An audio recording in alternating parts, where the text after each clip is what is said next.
Learning English but find it difficult, confusing, even mysterious?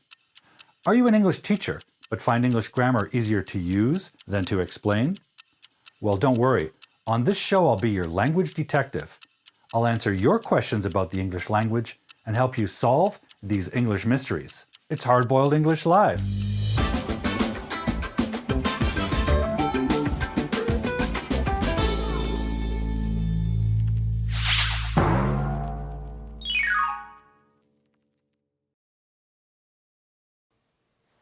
Good evening or good morning, wherever you are in the world. Welcome to Hard-Boiled English Live. I'm your host, Paul Duke, Teacher Paul, language instructor, coach, tutor, paper editor, content creator, bunch of stuff. Here on this show, I answer your questions about the English language, and we continue the discussion every week, Fridays at 5. It's always great to have you here. I am streaming live from Vancouver, Canada, on the west coast of the country, to Facebook, YouTube, LinkedIn, Twitter, Twitch, Africa TV, FC2, Dailymotion, and hopefully soon in Korea on Naver. For those of you who are unfamiliar with me, let me introduce myself to you. As I said, I'm a language instructor. I'm also the content creator and host of the YouTube channel Hard-Boiled English. And on that channel, you can see my long-form video series, English Weirdness. This is a series I've made with my students. They are doing all the behind-the-scenes work. They're performing in it. It's a real treat to have made this with them. I'm also the creator of an online course site called Teacher Paul's Writing Workshop. On that site, you can find some online writing courses. The first one is up and running now. It's going for a very low price, so if you're interested in improving your writing and learning the secrets of great writing, check that out. That's www.writingworkshop.thinkific.com. Soon, for those of you who are in the Vancouver area, a colleague of mine named Andrea and I are launching a new program that's available in Vancouver, live and in person. And it's a language communication workshop we're calling The Studio, the English Learner Studio. So if you're in Canada, starting in August, it will start as a weekly project. At the studio, English learners will have a chance to practice, perform, role play their English in different little situations. They'll do some sketch writing and develop the ability to communicate confidently by practicing it. I know a lot of language schools don't give students a lot of time to actually use their English. So at the studio, we will. And this is not an academic setting. There's no desks. There are no tests or quizzes or textbooks. This is live, in-person, interactive. So it'll be great fun. It will take place in the evening after students have gone to school already. And again, this is in Vancouver only because it's an in-person workshop. So if you're interested, if you're in Vancouver this summer, come and check out the English Learner Studio. I'll be there. My colleague Andrea will be there. Students will be there. It'll be great fun. Okay, so here we are at Hard-Boiled English Live on another Friday night. This is show number 80. We've done 80 shows of this crazy live stream. And as always, since the very beginning, the first thing I'd like to do is ask you guys to say hello in the comment thread and tell me where you're watching from. And we'll give a chance to say hello to everyone. Already I can see we have Chieko Kitaoka is with us. I think Chieko is in Japan. I can't remember. But hi, Chieko, how are you? We also have with us Wilson, my friend Wilson from Ecuador, home of great coffee and great chocolate. Stacy's with us. Stacy's in South Korea. Welcome. Great to have you with us, Stacy. Who else is joining us? Please say hello in the comment thread and tell me what country you're watching from.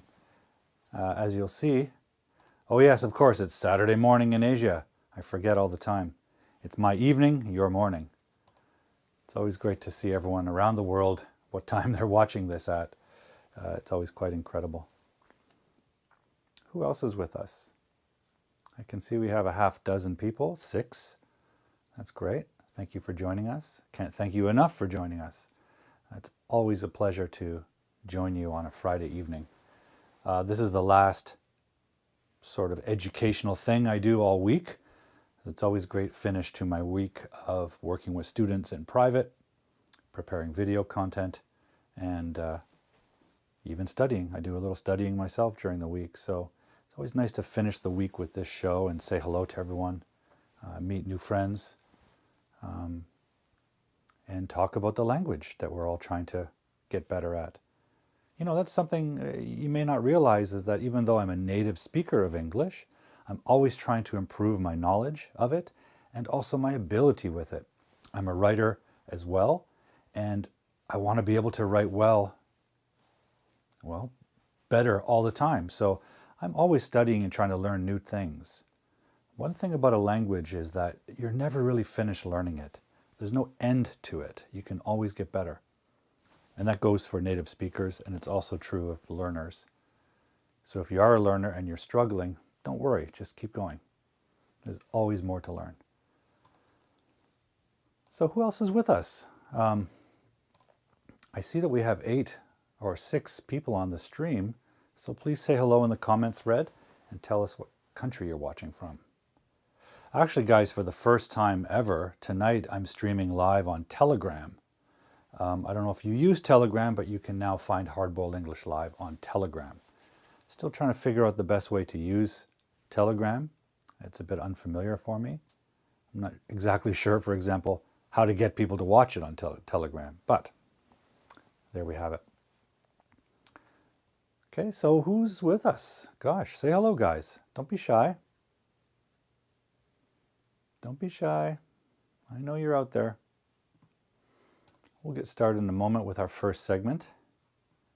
Who else is watching?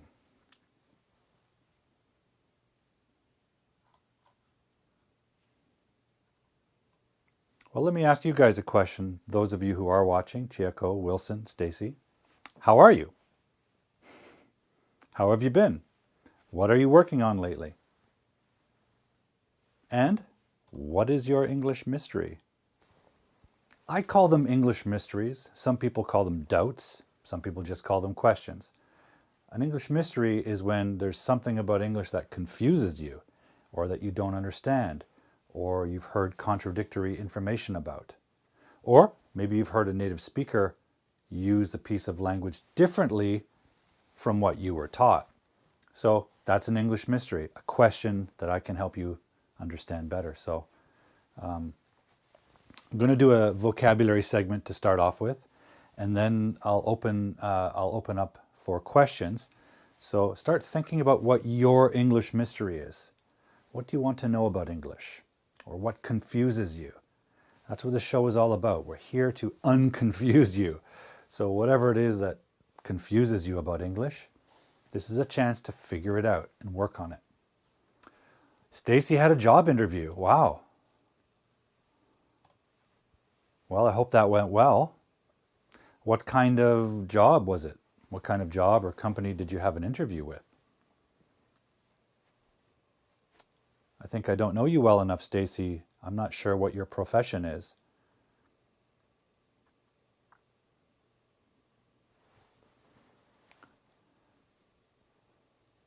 By the way, guys, some of you watch the show on Facebook, some of you watch it on LinkedIn, and so on. I think the best place to watch it on is YouTube. The picture quality is the best. When you put a comment, I can clearly see your name, right? We can see, oops, we can see everyone's name here and their icon. So I think YouTube is the best place to watch the show on.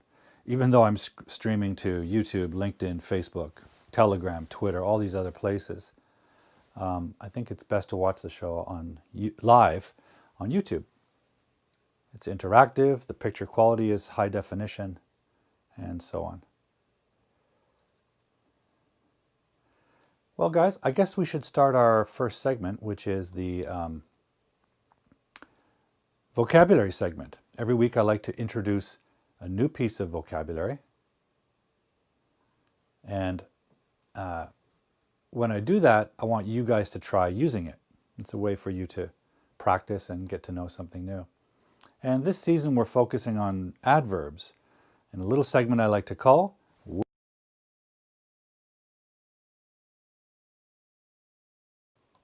Good.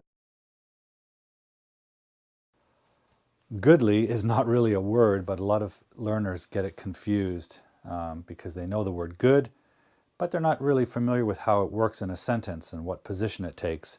But good is an adjective.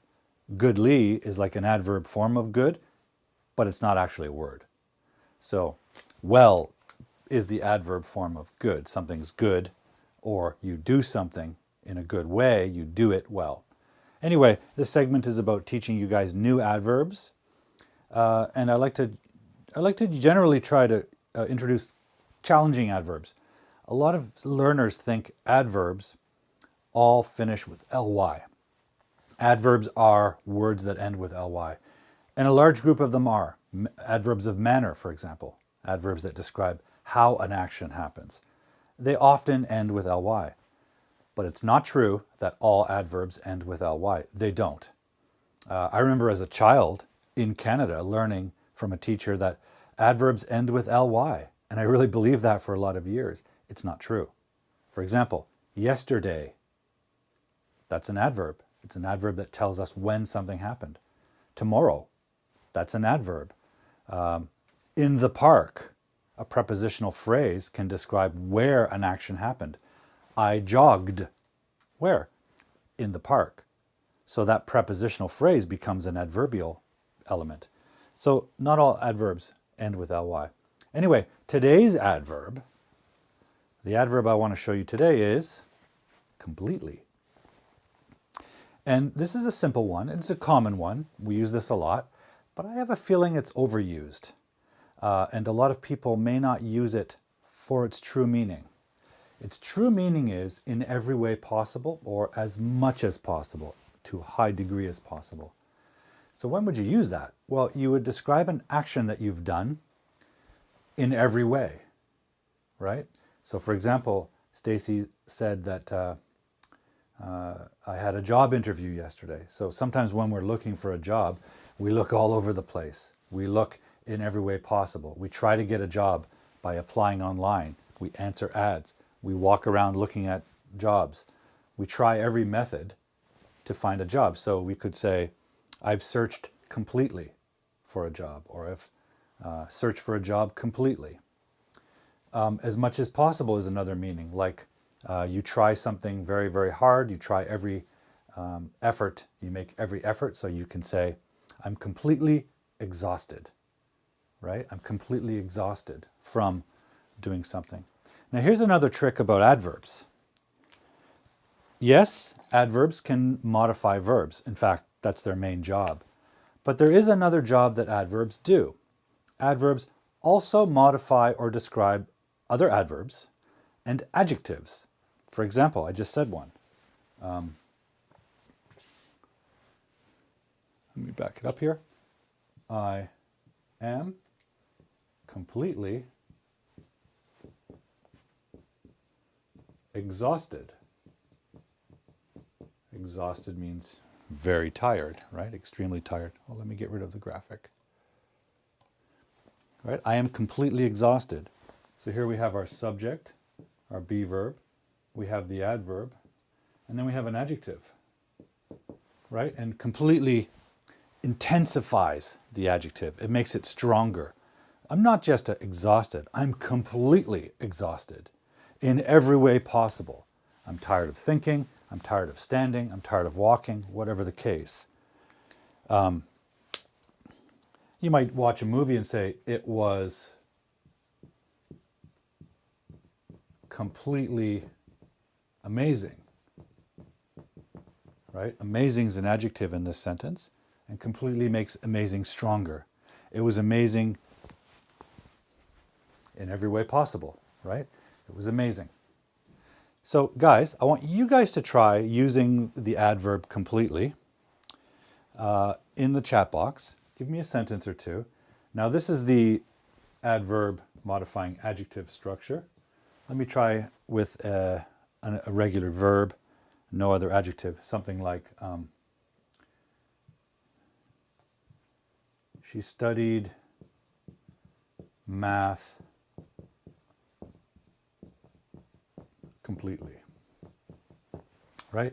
So here it's modifying studied. She studied math, or she studied for the test completely. So in every way possible, right? She practiced, she read, she spoke, she studied math completely. So guys, in the chat box, I want to see your examples, your example sentences. We'll see how well you can use them. Okay? The adverb is completely. Give it a try.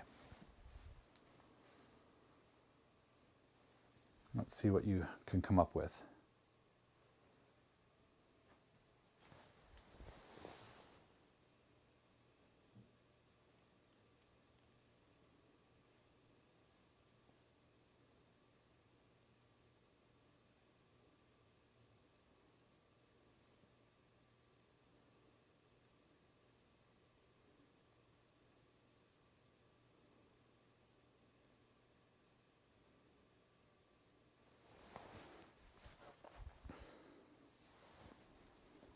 Okay, Stacy has an example here. I watched the movie Mass last Saturday. It was completely touching.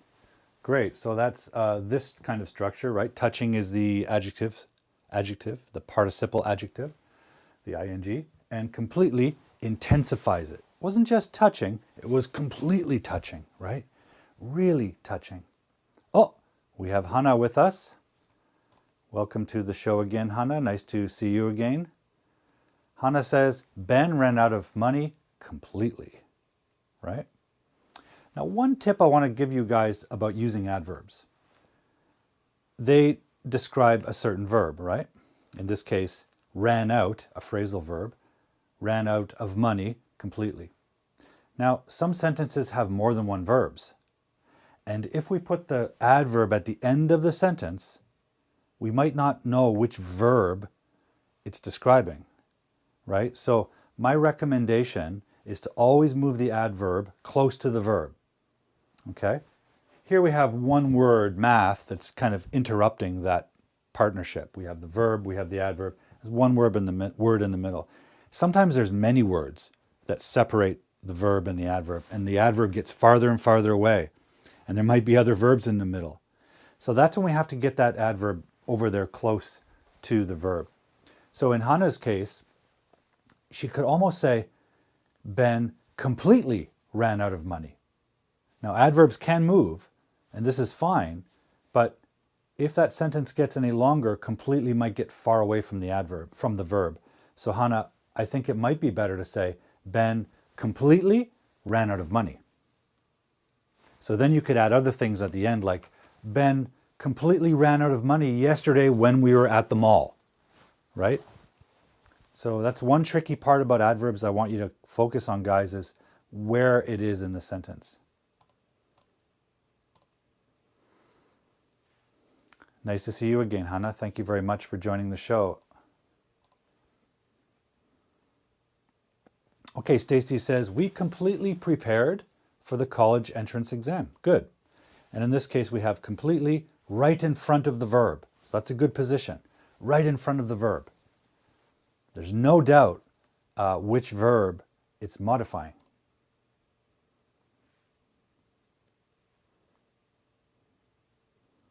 Okay, good. Anyone else have an example? Completely. Now there's a synonym for completely, which is totally. And people use that often too. Oh, yeah, there's one more thing I want to say about completely. I hear this from my students all the time, especially when I teach a group of students in a classroom and they're all from different countries. I hear this one a lot. They'll say, oh, where are you from? Oh, I'm from Brazil. I'm from Korea. Oh, my culture is completely different than yours. My culture, or my country, is completely different than yours. That's an exaggeration. That's really not possible, right? If you really think about it, completely means in every way possible. So if you say your culture is completely different than my culture, in every way possible, that can't be true. For example, your culture has a language. My culture has a language. That's a similarity. So they're not different completely. Or people in your country eat food. People in my country eat food too. People in your country play music. Yeah, people in my country play music too. People in your country love their families.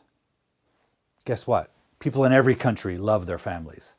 So when people say things like, oh, our cultures are completely different, they're not.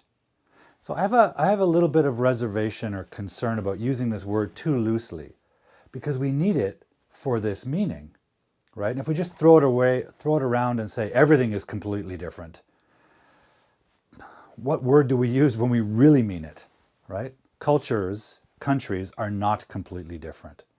In fact, if you really look at them, all of our countries and cultures are more similar than different, right? They're very similar. Why? We're all humans, and humans are very similar. Okay, Wilson has an example. Wilson says, I'm completely enthusiastic or eager about getting a new job. Good, completely enthusiastic, super enthusiastic, right? Oh, we have Luza Ang joining us. Hi, Luza.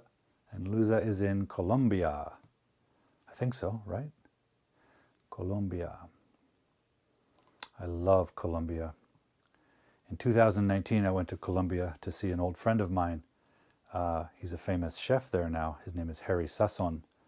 And I went to Bogota to meet him and had a nice visit. And we went to Cartagena and we saw the salt caves. That was a fantastic trip. Luza, are you familiar with Harry Sasson and his restaurants? He has famous restaurants in Bogota and Cartagena. I knew him years and years ago. We became friends when he visited Canada, and he's done very well for himself in Colombia and around South America. Anyone else have an example of using completely as either an adverb, like this, or an intensifier of an adjective? We've got time for one or two more examples.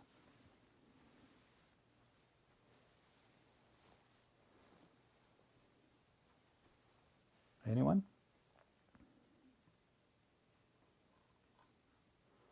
It's always a little funny because we have a slight delay from when I say something until when it streams.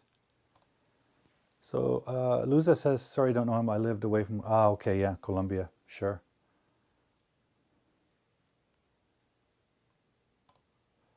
Okay, we have Facebook user with us. And by the way, guys, we stream to a lot of platforms. And as I said earlier, YouTube is probably the best one because we get a nice high definition picture. We get interactive comments. With Facebook groups, when you make a comment, I don't actually see your name. So, you know, if you're in Facebook, that's fine. But go over to my profile that says Paul Duke or Teacher Paul Duke, because there I can see your comments. For some reason, Facebook doesn't let us see the comment names of users and watchers from within Facebook groups. So Facebook user is, I'm from Vietnam. What's your name? We have several viewers from Vietnam join us sometimes. And yes, I will answer your question in a moment. It's a good question. Okay, the question is, would you mind if I ask a question? Can we say, I studied completely math? I think we shouldn't say this, and I'll tell you why. Remember the structure we have here where we say completely in front of an adjective? If we put a noun here, like math, I studied completely math, it feels like this is modifying that, and an adverb cannot describe a noun. That's for sure. So I think this structure doesn't really work as well. If you're trying to modify the verb, put it in front. I completely studied math. And I'll show you what else happens when we do that. If we put math here, this is a good structure because now we have a subject, a verb, and a clear object. Math, because it's a noun. Sorry, guys. Let me clear the graphic because I completely studied math. So now we have subject, adverb, modifying this verb, and then we end with an object. And that's good because that means this has a transitive meaning. You studied something. You studied math, right? And the only thing that we could put in here is an adjective. I studied advanced math, or I studied algebra math, whatever. So I don't think you should do that structure. I studied completely math, okay? Some languages have that structure. I think Spanish might, I'm not sure. But this is the better structure because it's clear what's modifying what. And then for a transitive meaning, which is verb, and then the verb affects an object, you want that object right beside it. Like, I enjoyed the movie. I like pizza, right? Like is a transitive verb. We have to like something. And a transitive verb means you need an object right after it, okay? Now, studied is a verb that can be transitive or intransitive with a slight difference in meaning. Here we want the transitive meaning. I studied something. What was it? Math.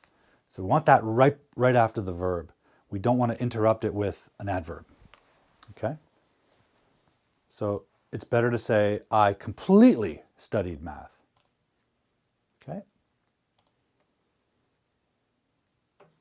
Oh, we have Hide with us. Hi, Hide. Nice to see you. Welcome. Thank you for joining the show. Next, guys, I want to switch away from our vocabulary work, and I want to ask you this question. I want to ask you,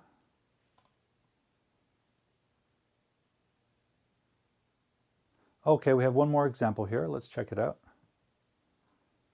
Stacy's giving us an example. Oh, a long one. Stacy's a writer. Alex is not interested in getting along with his classmates. He's into computers and digital devices instead. He studies them all the time. He's completely nerdy. Okay? So nerdy is an adjective. We're using this structure, adjective, and right before it is an adverb to intensify the adjective, makes it stronger. He's not just nerdy, he's completely nerdy in every way possible, right? That's funny. Yeah, as I was saying, guys, I hear this word a lot used for exaggeration. And I just want to make it clear that it is exaggeration, which means it's not exactly accurate. So, for example, students tell me, my culture is completely different than your culture. Now, that's impossible because most cultures are, well, all cultures are very similar. They all have languages, everyone makes music, everyone eats food, everyone has festivals. Everyone has some kind of religion, at least in their history. So cultures are actually very similar. So when people say, oh, my culture is completely different than yours, that's an exaggeration. It's not really completely different. So I think we should be careful with this word because it does have a specific meaning. It has the meaning of in every way possible, right? And my personal philosophy about words, vocabulary, is that if we don't use them always for their accurate meaning, if we throw them around and say things like, oh, he's completely different, or our culture is completely different, then we don't have a word to use when something is really, truly, accurately, factually, completely different, right? So I think we need to be careful with an adverb like this, especially using it as an intensifier, right? Because it intensifies adjectives, sometimes we can get carried away and say, make it into an exaggeration. So for example, completely nerdy sounds funny and sounds cute and silly because it's an exaggeration, right? He's completely nerdy. That means in every way possible. Well, if you're calling someone nerdy, it's like in contrast to someone who's cool or trendy or fashionable. Well, if you say it's completely nerdy, it's an exaggeration because, of course, he shares similarities with people that are not nerdy, right? There must be some similarities. So this word is useful, but it's also easy to use it in an exaggerated way. Okay, I'm going to clear the graphics, guys. And then, oh, we have another example, Facebook user. I don't think they can finish their work completely, right? This is a good sentence. Look at the verb, finish their work. So we have a transitive verb, finish. You have to finish something. Finish their work, that's the object, completely. You can see how the distance between the verb and the adverb is getting longer, right? They're getting far away. Here, I would suggest this is okay, but it's getting dangerous because when that adverb moves farther away, it might get lost, especially if you have another verb in here somewhere. So I think this is okay, but a better position would be in front of this verb. I don't think they can completely finish their work, right? I don't think they can completely finish their work, right? We want that adverb close to the verb, if it's possible, because we don't want it to modify other verbs or even adjectives. We want to know exactly what word it's modifying. Okay, I'm going to clear the board, and I want you guys to think about this question, because it's your turn to ask me questions, and I want to see if we can solve some English mysteries together.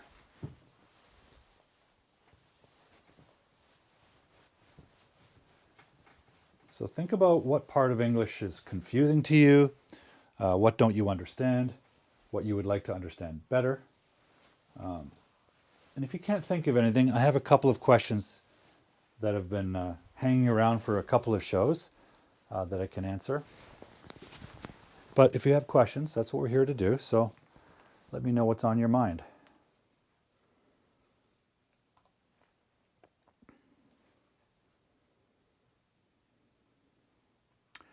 By the way, guys, as always, I'd also like to say, for those of you who have donated money to support the show, I really appreciate that because this show does cost a lot of money to make and deliver every week. It's free for you to watch, but it's not free for me to make. I have to purchase equipment, I have to buy streaming service. It does cost me money. So if you're feeling generous and you want to donate some money to help support the show, you can go to Buy Me a Coffee. Here it is, buymeacoffee.com/hardboiled. And you can donate $5 or more if you like. It's a really simple process. I know Hannah Kim has done that. And Hannah, thank you very much. Your contribution is much appreciated. So anyone else who wants to donate and become, an investor in our show, please do so at Buy Me a Coffee. It would be very appreciated. I want to make this show free for all the viewers because not all of us are rich. Not all of us can afford classes. And not all of us have access to education. So I like the idea that this show is free and can offer some educational opportunities for learners around the world.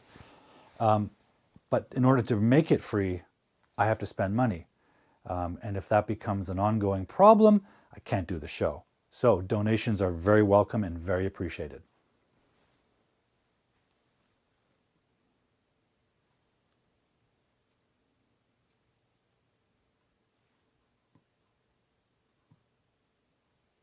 Okay, any questions, guys?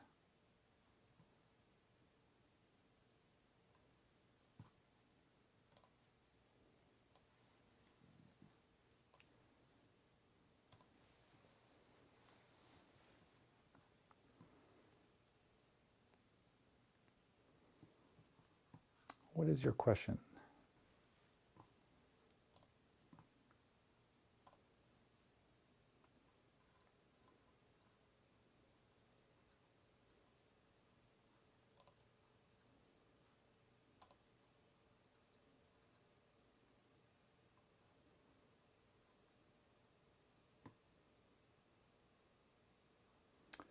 I think we have someone with us named Fabrizio.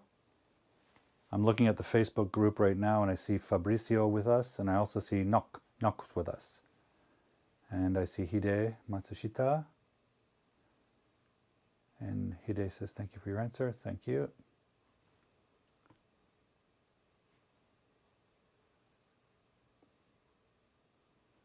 Anyone have any questions, guys? Anything on your mind? Anything you want to talk about? I mean, we could talk about anything. This is your chance. You can ask anything you want to ask. Any question. This is an opportunity. And if you're just joining the show, guys, please say hello in the comment thread. Tell me what country you're watching from. It's always great to know that. And by the way, if you need help with your writing, I now have an online writing workshop called writingworkshop.thinkific.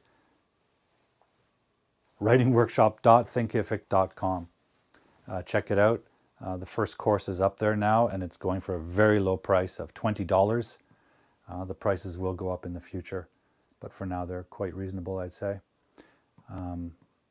Yeah.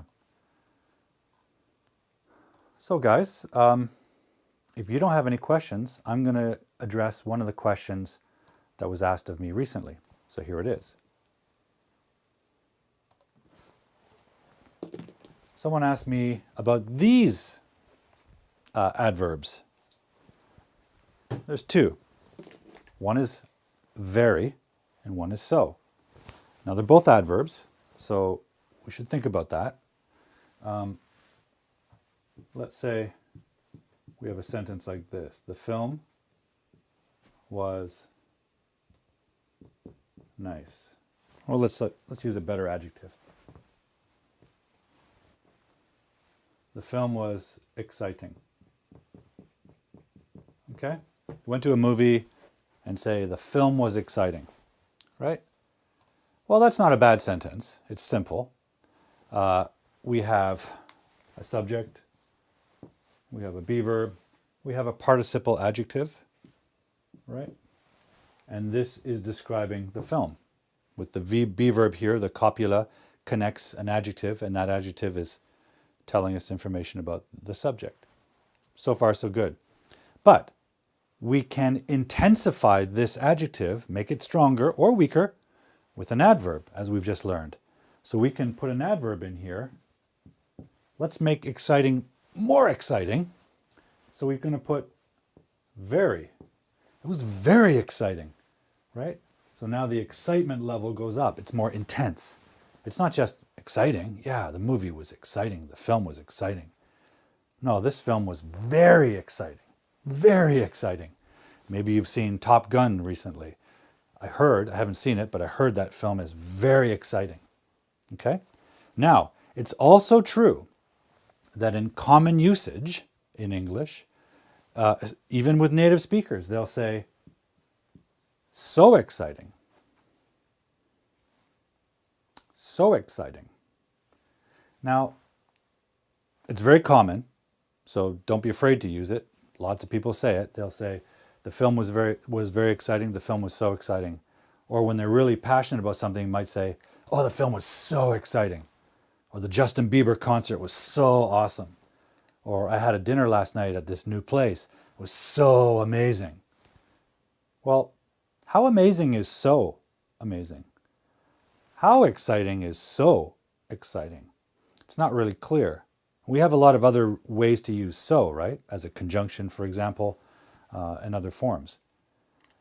This is really not accurate grammar. So you can certainly say it. A lot of people say it.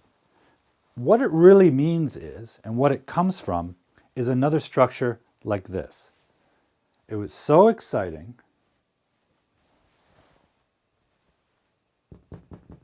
that I saw it twice. 2 times. So when you use so in front of an adjective, it's really best to connect it. Why? Because it is an adverbial conjunction, right? A coordinating conjunction. It's one of the fanboys, right? I like pizza, so I eat it every day. Connecting 2 sentences. So we want to connect it to a clause, and we have a clause here. Subject, verb. I saw. I saw it twice. It was so exciting that I saw it twice. Or the film was so boring, how boring? So boring that I fell asleep. Right? Now this is a clause. I fell asleep. The film was so boring that I fell asleep. So that's the original English structure that people used to say when they had more patience, maybe. And over time, this got chopped up. Instead of saying, the film was so boring that I fell asleep, they'll sort of act out the feeling of falling asleep. They'll say, oh my God, that film was so boring. It was so boring. Right? So they're kind of acting it out or gesturing this idea that I fell asleep. The film was so boring. Right? They kind of act falling asleep. And then they don't need that sentence. So that's what's happened as the language has evolved, right? And that's very common with English and other languages too. As the language evolves, things get chopped off. Especially now in the digital age, we communicate quickly. We're often in a hurry. We want to express a lot of ideas quickly. We want to put out text messages and get responses quickly. So language gets chopped up, gets elided. Words get taken out. Is it a problem? It can be, because sometimes the meaning's not clear. For example, if I say, the film was so boring. Well, if you're living in my country, especially if you're a native speaker, or even if you're an international visitor here and you've spent a lot of time here, you understand how that works. You might even use it. But if you're just learning the language, the film was so boring might sound incomplete because you're expecting a clause after that. So it can be a problem to do this. On the other hand, if a language naturally evolves to the point where it chops away certain words or certain phrases or certain clauses, it's because it's effective still. Otherwise, we wouldn't continue using it. If I kept saying, the film was so boring, and everyone said, what? Huh? What do you mean? Then I would complete the sentence. But people can get the idea. The film was so boring. Oh, that movie was so exciting. They can kind of get the idea in speech. However, in writing, it won't make sense. This is where speech and writing differ, right? In speech, you can make these gestures. You can kind of act out the meaning. I fell asleep. That was so exciting, right? You can act out exciting. But in written word, you can't. The words have to do the work. The words have to express everything in writing. So if you do writing of any kind, that's why precise and complete grammar sentences are important with writing. There's only one chance to get your meaning expressed in writing. In speech, we can discuss it, we can repeat it, we can say it a different way, we can gesture, we can add emphasis and passion and emotion into words to the point where we can cut out a word because I can act out the meaning. Okay, I fell asleep. You understand that idea. I can get rid of that and just act out sleepiness. So I can just say the film was so boring. I can say the film was so boring that I fell asleep. And you get the idea that I fell asleep because my gesture expresses that idea. So that's something that happens with speech that doesn't happen with writing, or shouldn't happen with writing. Because if you just wrote that, the film was so boring, it would feel incomplete if I read that in a sentence on paper or on the text message or something. It was so boring that what happened, right? Or the film was so amazing. So amazing that what? So amazing that I saw it 2 times, right? Okay, good. Now, so that was a question that was sent to me earlier in the week. Let me see if I have any other in the bank. Well, this is a good one. And this is also a question that was given to me earlier. But again, guys, if you have questions, now's the time to ask them. So please put in the comment thread whatever your question is. What is your English mystery? I also hope wherever you are in your country, you're staying safe and healthy. Maybe it's summertime. It's starting to be summertime where I live. It's good to get out and get some sunshine, get some vitamin D. Okay, this question is, what's the difference of between and among? How can I use it? This one's pretty simple. When we use between, we use between A and B, 2 things. We use it between 2 objects. So for example, right now I am between the blue pen and the red pen. I'm in the middle, right? Blue pen, red pen here. So between is for 2 objects. So you might have a sentence like, I can't decide between 2 objects, right? Can't decide between pizza and sushi. I love pizza, I love sushi, and I'm hungry, I don't know which to have. And I have 2 choices, pizza and sushi, right? Among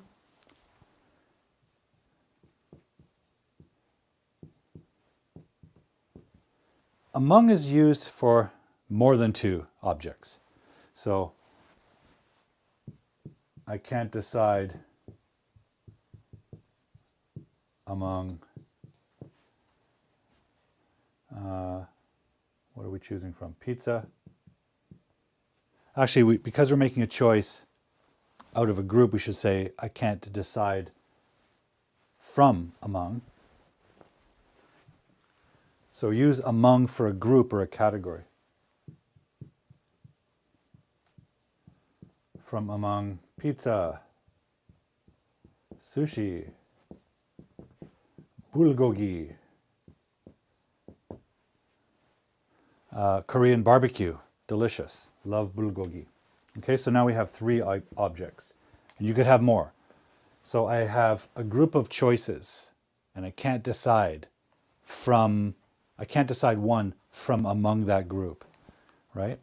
Or you might say, I like being among other learners, right? Other learners. Now, that's one object, but it's implying that there are many. It's plural. I like being among other learners. So what is that telling us?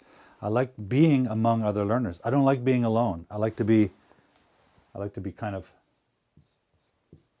among a group, right? I like to be in the middle of many others.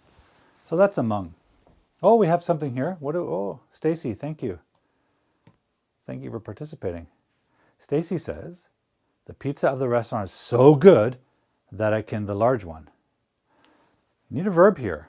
That I can the large one.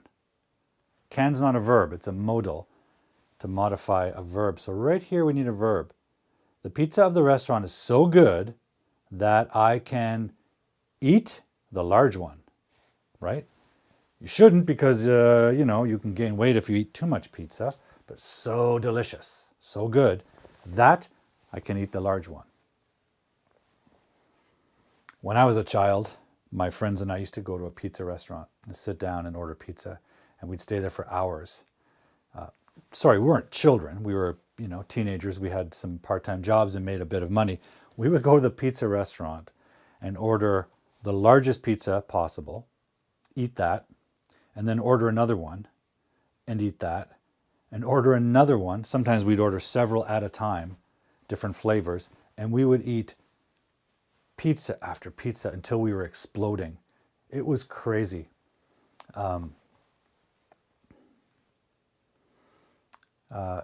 But it was fun.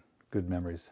Now I'm an old man, so I can't eat like that anymore. I eat a small amount of pizza once in a while. I want to stay healthy. We have a teacher with us from Pakistan. I don't know your name. If you're watching in a Facebook group, I cannot see your name. It's one of the unfortunate problems of Facebook groups. Let me see if I can... Oh, are you Farooq? Farooq Azam Khan. So I'm looking at the Facebook group, I can see your name. But yeah, when it streams onto the show, I cannot see your name. So welcome to the show. Thanks for watching. We're going to have to wrap up in a few minutes. So I'm wondering, guys, if you have any last minute questions. What is your English mystery? What do you wonder about English? What's confusing you? Let's talk about it. Write your question in the comment thread and I'll do my best to answer it.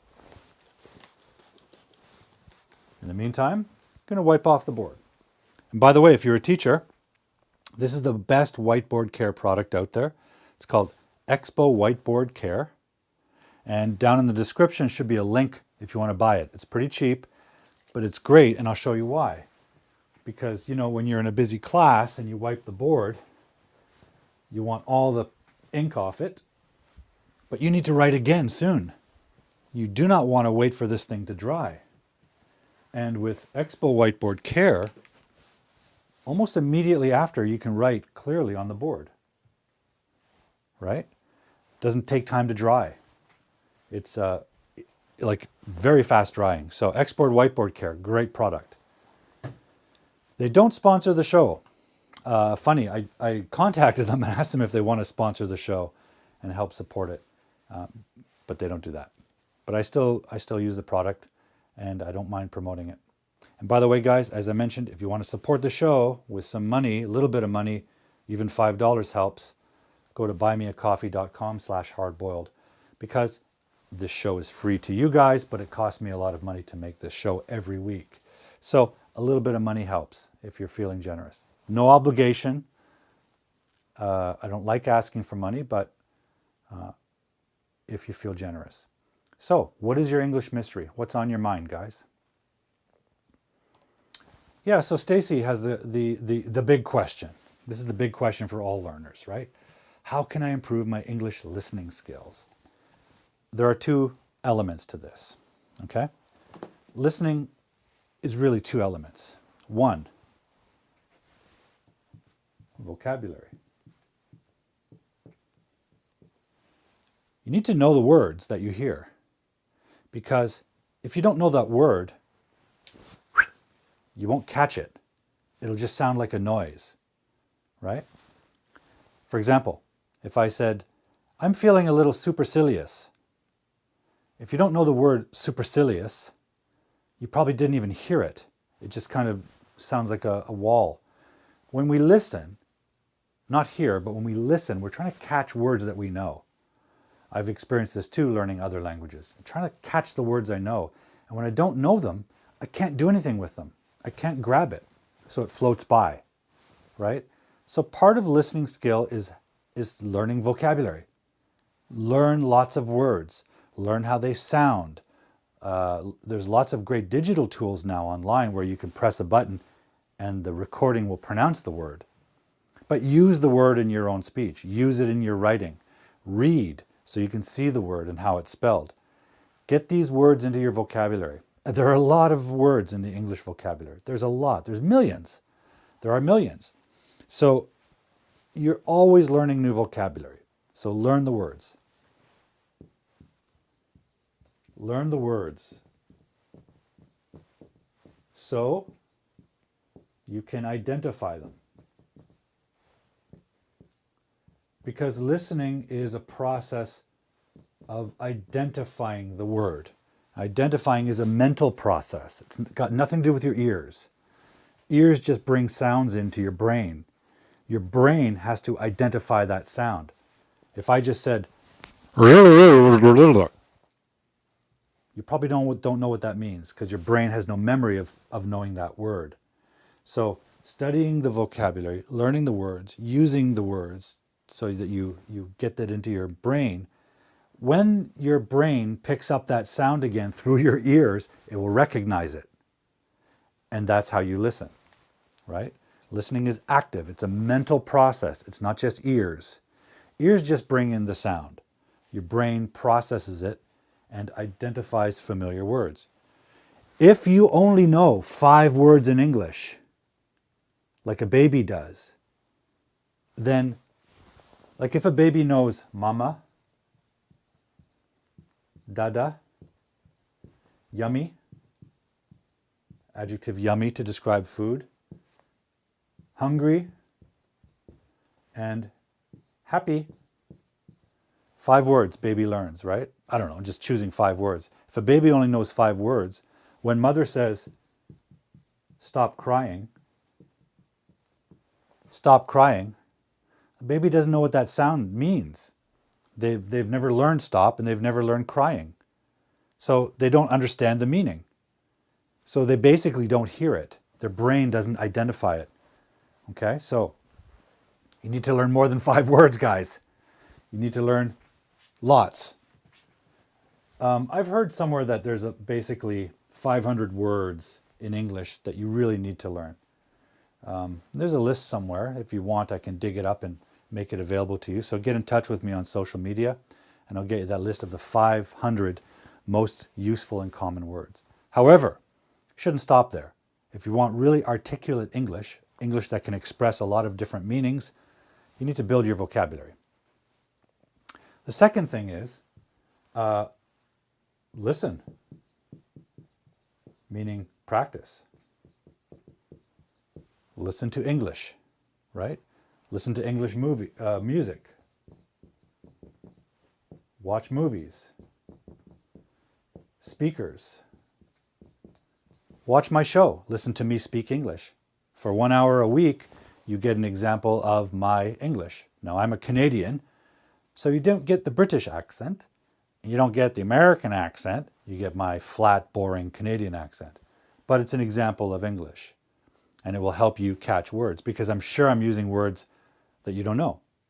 But you can play back the video, catch that word, and look in the dictionary. And by the way, if you want to learn vocabulary, read the dictionary. When I was a kid, I read a huge dictionary, front to back, learned a lot of words. It's an old-fashioned method, but there's a lot of value in it. Okay, so we listen to music, watch movies and listen to the English, listen to English speakers, visit an English country, English-speaking country. Come to Canada. Most people in Canada speak English. It's our main language. People here speak lots of languages, but the main language is English, so you'll hear it. You hear a lot of accents. Now, how to practice? Well, you can use digital tools also, right? Online, right? There's a website, there's thousands of websites where you can listen to English samples, Google Translate, lots of ways. But here's the thing. When you ask me how to improve my English listening skills, I'm not saying that you mean this, Stacy, but a lot of learners, when they ask me, how can I improve my listening skills? What they really mean is, teacher, how can I improve my listening skills fast? Easy. What's the fast, easy way? There's no fast, easy way. You have to do this. You have to do the hard work.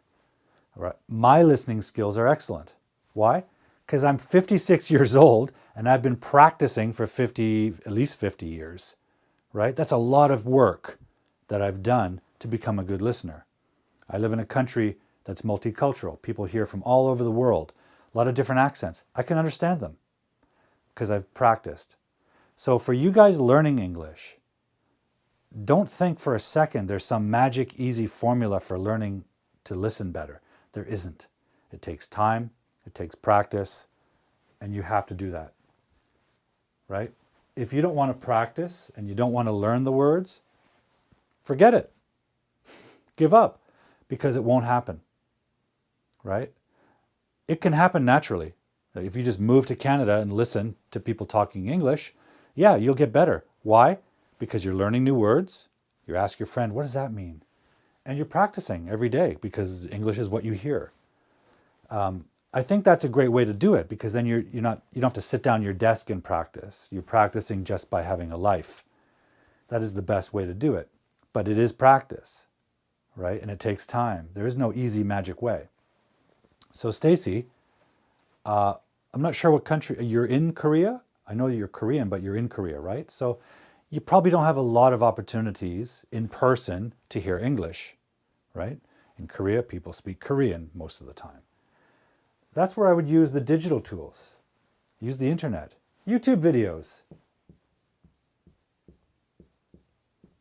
About anything, right? You don't have to go to a YouTube video about listening. Go to a YouTube video about your hobby. I don't know what your hobby is, Stacy, but if you like sports, watch a sports video in English from let's say a North American sports YouTuber, and just listen to them talking about that topic, right? You can go to a YouTube video with specific listening practice exercises, sure, but it's boring. The most exciting way to practice listening on YouTube is to watch a YouTube video about a topic you're interested in, right? So whatever you're a fan of, whatever your hobby is, whatever your interest is, try that, right? If you like music, for example, and you like pop stars, you can watch their music videos, but if they're an English-speaking pop star, also watch their interviews, listen to them talk, right? So I think that's something to think about. I think when I'm asked how to improve my English listening skills, again, Stacy, I'm not saying you're doing this, but I do believe sometimes students are asking, really, how can I do that the easy way? What's the fast way? And maybe in the future there will be a way. We can just upload software into our brain with a 2 million word vocabulary. We're not there yet. So we have to upload it ourselves, either through active study, studying the dictionary, studying books, the old-fashioned boring way. It works. And then practicing them in our use, right? In our writing, in our speaking. And then also inputting from sources like movies, music, YouTube videos, and English speakers, right? Again, immersion, being in a place where people speak English, is very powerful because it doesn't feel like you're studying, but you're learning constantly. But as far as listening skills, as I mentioned, it's not just about ears. It's also a lot about identifying words, right? Because if you don't know the word, when you hear it, you won't really catch it. You won't identify it. It'll just sound like a noise, right? So I think that's what you should. That's the way you should look at it, Stacy. I want to say hello to a couple people just joining us now. Who's here? Roni's here. Roni from Bangladesh. Welcome, Roni. Great to see you as always. Eric. Eric has a great YouTube channel and hosts live streams and puts out video content called Etiquette. Eric's a teacher, an English teacher in Korea, and he has a great live stream every Sunday. For me, it's Sunday morning, but I guess it's Sunday afternoon in Korea. Yeah, here we go. Etiquette English Teachers, that's Eric's channel.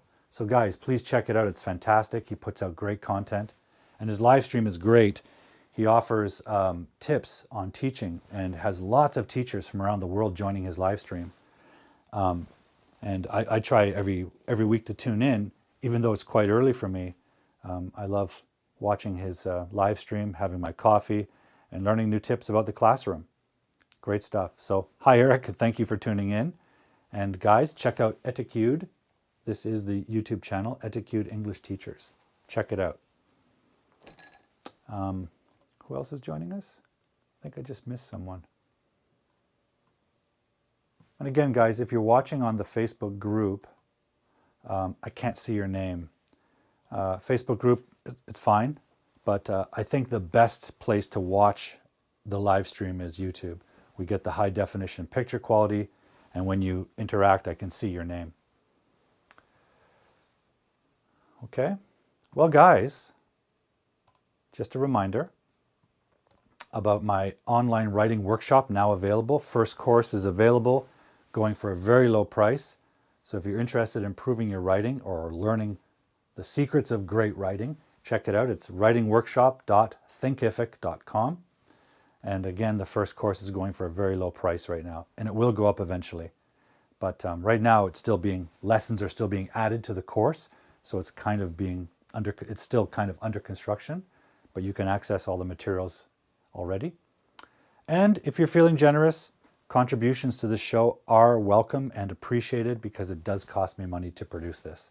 And I want to make sure that I can deliver this to you for free while I'm asking for donations. I know that's a little bit contradictory, but go to buymeacoffee.com/hardboiled.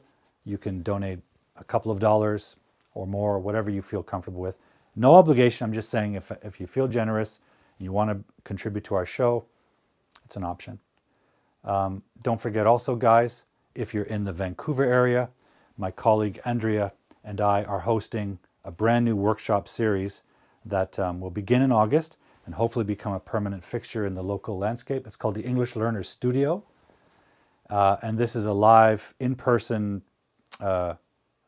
workshop where you can practice your English, you can discover the sort of English personality that you're developing. And we're going to use some of the techniques that movie stars and stage actors use to prepare for their performances. We're going to incorporate that into our workshop. It's a non-academic, no desks, no textbooks.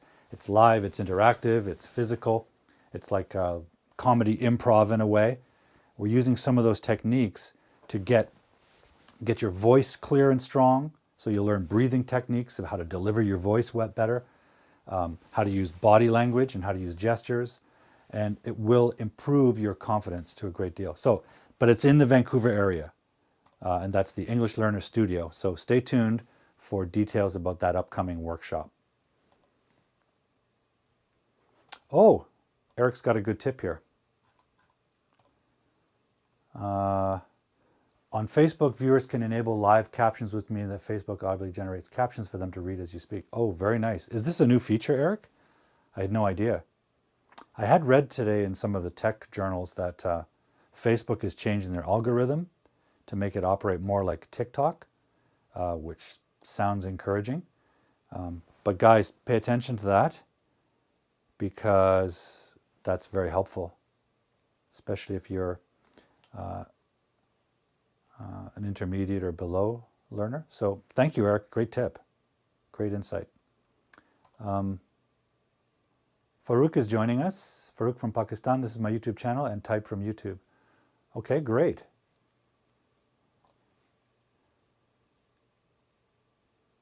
Okay, no, it's been available for a couple months. Very accurate and useful. Okay, great. But again, I can't see your name, right? That's one thing about a Facebook group. I can't see your name. Or does that enable the name to appear?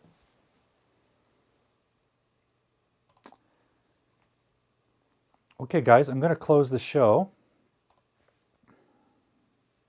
Listening is good for English. Thanks. Okay, great. So, guys, thank you all for watching. Thank you for joining me tonight. It's been an honor and pleasure to work with you as always. Hopefully we cleared up some of your English mysteries again.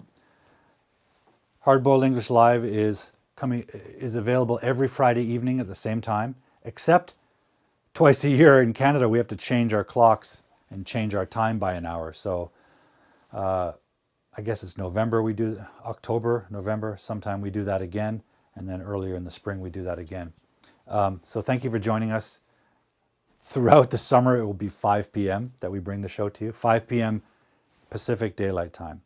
So wherever that translates to in your area. Guys, Thank you for joining me. Until I see you again, please stay healthy, take care of yourselves and your loved ones, keep learning English, keep being great.